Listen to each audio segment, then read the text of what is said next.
पत्र तिसरे. श्री D.R. बालाजीराव यांना.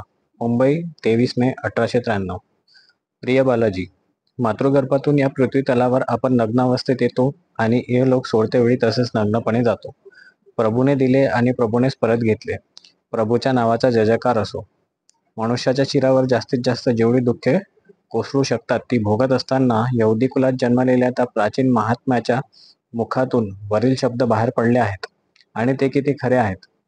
त्यांच्या ह्या विदीर्ण वाणीतच जीवनाचे गूढ रहस्य दडलेले आहे.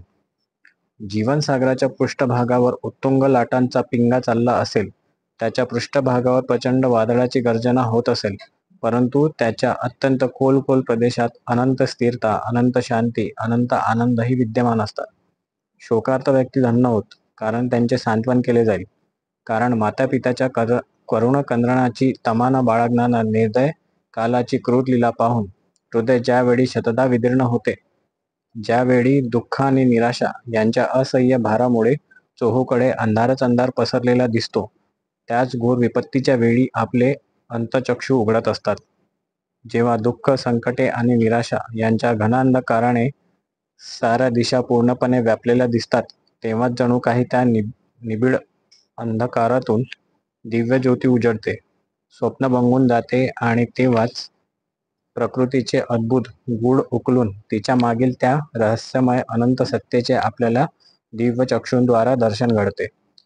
जेव्हा जीवनाचा भार इतका दुर्वह होतो की त्यामुळे अनेक लहान लहान नौका तळाशी जातात, तेव्हाच प्रतिभावान शूर व्यक्तीला त्या अनंत पूर्ण नित्यानंदमय सत्स्वरूपाचा विभिन्न देशात विभिन्न नामांनी संबोधल्या व पूजल्या जाणाऱ्या त्या परमपुरुषाचा साक्षात्कार होतो.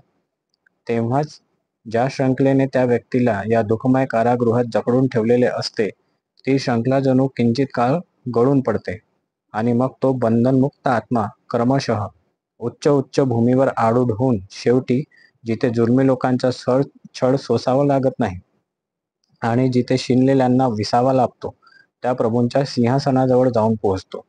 हे प्रभू, तुम्ही आपल्या डोळ्यांसमोर आपल्या सर्व स्वजनांना मरताना बघितले व त्यावेळी तुम्ही शांत चित्ताने निश्चिंतपणे बसून राहिला. तुम्ही आम्हाला बल द्या. हे प्रभू, हे आचार्य श्रेष्ठा, तुम्ही आम्हाला शिकवले की सैनिकाने केवळ आज्ञेचेच पालन केले पाहिजे, काहीही बोलण्याचा त्याला अधिकार नाही.